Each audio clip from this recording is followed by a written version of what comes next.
चलिए हेडिंग डालेंगे fuel cell.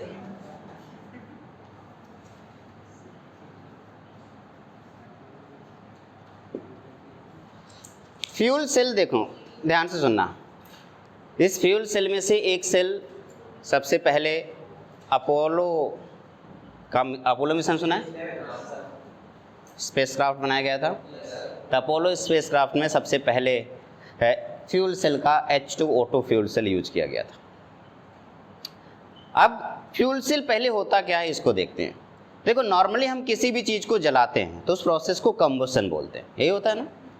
तो हमारे पास पहले ऐसा कोई तरीका नहीं था कि हम किसी चीज़ को जलाएं और उससे निकलने वाली एनर्जी को डायरेक्ट इलेक्ट्रिसिटी में प्रोड्यूस कर दें। जैसे कोयला जलाओगे तो डायरेक्ट इलेक्ट्रिसिटी बनेगी नहीं, थोड़ा सा टाइम लगता है, 100% एफिशिएंसी नहीं होती उससे। तो एक ऐसा सेल बनाया गया जिसमें किसी भी फ्यूल को जलाने पर डायरेक्ट वो कंबशन प्रोसेस से डायरेक्ट वो किस में कन्वर्ट हो जाए, इलेक्ट्रिसिटी में कन्वर्ट हो जाए। तो उस सेल को हमेशा हम लोग फ्यूल सेल बोलते हैं। उसमें कोई भी फ्यूल यूज कर सकते हो, हाइड्रोजन यूज कर सकते हो, ऑक्सीजन यूज कर सकते हो। कंबशन है तो ऑक्सीजन तो रहेगा ही रहेगा, ये बात तो फिक्स है। अब जलाने के लिए आप हाइड्रोजन जला सकते हो, आप मीथेन जला सकते हो, आप एल्कोहल जला सकते हो, आप मीथेनॉल जला सकते हो, आप ब्यूटेनॉल जला सकते हो। कोई भी फ्यूल जलाओ और कंबशन के दौरान डायरेक्ट सीधे क्या मिले, हमें इलेक्ट्रिसिटी मिले, तो उस सेल को हम फ्यूल सेल बोलते हैं। लिखेंगे, हेडिंग डालेंगे फ्यूल सेल और लिखिए इसमें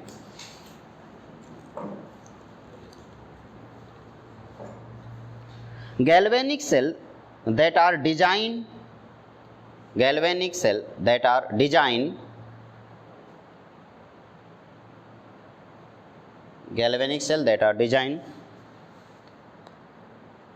to convert energy of combustion of fuel, galvanic cell that are designed to convert energy of combustion of fuel like hydrogen, methane, methanol, etc. Like hydrogen, methane, methanol, etc.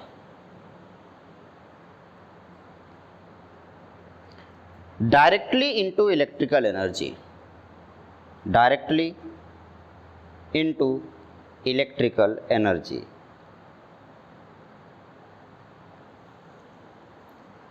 Called fuel cell.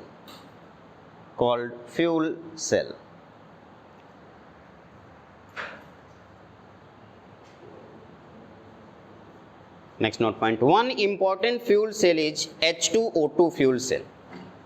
One important fuel cell is H2O2 fuel cell. हम H2O2 fuel cell के बारे में discussion करने वाले हैं। इसके लिए क्या करेंगे, इस तरीके से 2 इलेक्ट्रोड होगा, मैंने 2 इलेक्ट्रोड लगा दिया।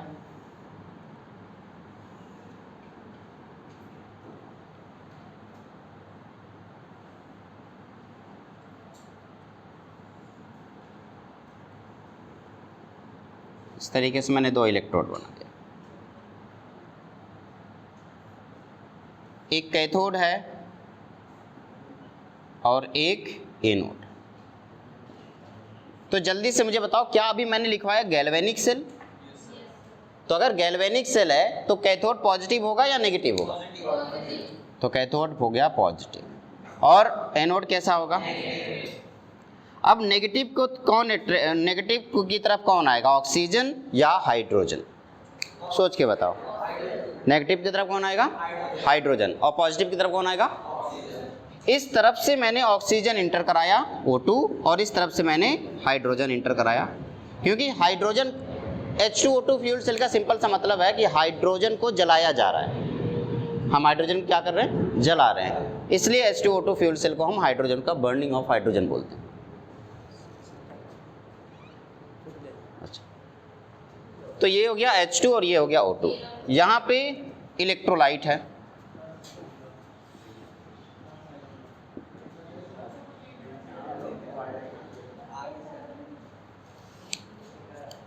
ये इलेक्ट्रोलाइट है। इलेक्ट्रोलाइट कैसा होना चाहिए, एक्वस या नॉन एक्वस? एक्वस, क्योंकि वाटर की बात कर रहे हैं तो इसमें एक्वस इलेक्ट्रोलाइट होना चाहिए। तो ये आपका एक्वस इलेक्ट्रोलाइट है, तो मैंने एक्वस लिख दिया। एक्वस इलेक्ट्रोलाइट कैथोड और जिस पर ऑक्सीजन जा रहा है, एनोड जिस पर हाइड्रोजन जा रहा है। अब आप जल्दी से मुझे बताइए कि अगर हम ऑक्सीडेशन या रिडक्शन की बात करेंगे तो ऑक्सीडेशन कहाँ पे होता है बेसिकली, एनोड पे या कैथोड पे, और रिडक्शन कहाँ पे होता है? तो यहाँ पे एनोड पे कौन जा रहा है, H2, और कैथोड पे कौन जा रहा है, O2। तो अगर मैं आपसे कहूँ एट एनोड, तो अगर एनोड की बात करूँ तो एनोड पे आपने कहा सर H2 कुछ इस तरीके से 2H प्लस में और +2 इलेक्ट्रॉन में कन्वर्ट होकर के अपने आप को क्या करेगा, ऑक्सीडाइज करेगा, है ना। ये कौन सी रिएक्शन, ऑक्सीडेशन है। आपने कहा ठीक है। अब रिडक्शन किसका है, O2 का। तो जब O2 का रिडक्शन होता है, एक्चुअली जब O2 के रिडक्शन के बारे में बात करते हैं तो उसका जो ओवरऑल रिएक्शन होता है ना बेटा, वो ऑक्सीजन वाटर के साथ मिलकर के OH- बनाता है। अब समझ में नहीं आया है कभी कि एट कैथोड जो रिएक्शन हो रहा होगा वो किसका हो रहा होगा, ऑक्सीजन का। ऑक्सीजन क्या कर रहा होगा, वाटर मॉलिक्यूल के साथ मिल रहा होगा और OH- फॉर्म कर रहा होगा। क्या बैलेंस कर सकते हो आप, कैसे बैलेंस होगा बताइए। अगर मैं यहाँ पे क्या कर दूँ, 2 कर दूँ तो टोटल 4 OH- हो जाएगा। अब 4 OH- हुआ है तो कितने इलेक्ट्रॉन गेन किया होगा, एक इलेक्ट्रॉन गेन करके एक माइनस चार्ज आता है तो कितने इलेक्ट्रॉन गेन किया होगा। तो यहाँ पे मैं लिख देता हूँ 4 इलेक्ट्रॉन। तो ये हो गया आपका रिडक्शन।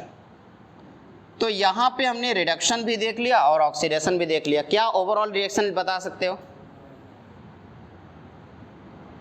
ओवरऑल रिएक्शन बताओ क्या होगा।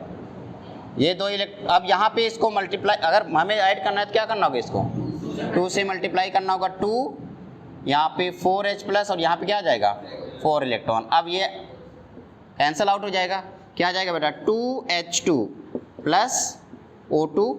अब यहाँ पे जरा देखो कुछ गलती, ओके कोई बात नहीं, +2H2O गिव्स 4H+ और 4OH- मिलके 4H2O मिल गया। अब जरा बताओ 4H2O और यहाँ पे 2H2O, तो क्या कैंसिल आउट हो जाएगा। तो ओवरऑल जो रिएक्शन होना चाहिए, फाइनल जो रिएक्शन होगा वो 2H2 + O2 गिव्स 2H2। अब जरा देखना ध्यान से बेटा, ये एक ऐसा रिएक्शन, इसमें 2 हाइड्रोजन और 2 ऑक्सीजन आपस में मिलकर 2 वाटर के मॉलिक्यूल बना रहे हैं। तो जो वाटर के मॉलिक्यूल है, क्या वो यूज किया जा सकता है ड्रिंकिंग पर्पज से, हम पीने के लिए यूज कर सकते हैं ना उसको, क्योंकि ये प्योर फॉर्म में है। ऑक्सीजन और हाइड्रोजन जब आपस में मिल रहे हैं तो प्योर वाटर के मॉलिक्यूल मिल रहे हैं। तो यहाँ पे ये जो फ्यूल सेल है एक ऐसा सेल है जिसमें बिल्कुल भी 0% वेस्ट मटेरियल मिलता है, कोई भी वेस्ट नहीं होता। जो वेस्ट है वो क्या है, वाटर, और वाटर हमारे लिए तो अच्छी बात है, हमें तो ज़रूरत है। आप चलिए मान लीजिए आप स्पेस रिसर्च प्रोग्राम के लिए आपको स्पेस में भेजा गया किसी भी रीजन। स्पेस में जब आप जाते हैं तो आपको पानी की बहुत किल्लत होती है, यहाँ से भर के लेके जाते हो, जितना पानी होता है उतना ख़त्म हो जाए तो उसके बाद पानी पीने के लिए मर जाओगे, वहाँ पे पानी तो मिलेगा नहीं। ये एक ऐसी डिवाइस है जो इलेक्ट्रिसिटी और वाटर दोनों प्रोड्यूस कर रहा है। इलेक्ट्रिसिटी भी प्रोड्यूस हो रहा है जिससे एयरक्राफ्ट चलेगा, और वाटर जो प्रोड्यूस हो रहा है जिससे जो हमें चाहिए होगा। इसीलिए अपोलो एयरक्राफ्ट में इसका यूज किया गया था, H2O2। नोट करें, ये बहुत ही इम्पोर्टेंट आपका फ्यूल सेल है, H2O2 फ्यूल सेल। हाँ, एक और बात जरा ध्यान से देख लें, नॉर्मल अगर आप किसी दूसरी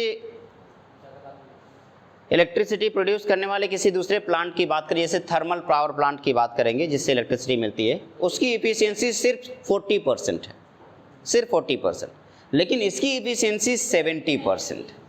तो ये सबसे बेहतरीन है। एक तो इसके एडवांटेज क्या है, सबसे पहले तो इसकी इफिशियंसी बहुत ज़्यादा है, हाँ इको फ्रेंडली भी है। और एक बस दिक्कत आती है क्या, कि यहाँ पे जो इलेक्ट्रोड लगे हैं ना वो प्लेटिनम के हैं।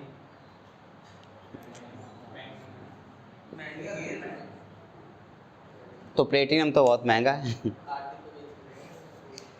तो इस वजह से ये महंगा है और इसका यूज हम अपने घरों में तो नहीं कर सकते, बस महंगा होता है। महंगे बस एक ही कमी है कि ये महंगा है, इसके अलावा सारे फायदे हैं इसके पास, नोट करें इसे।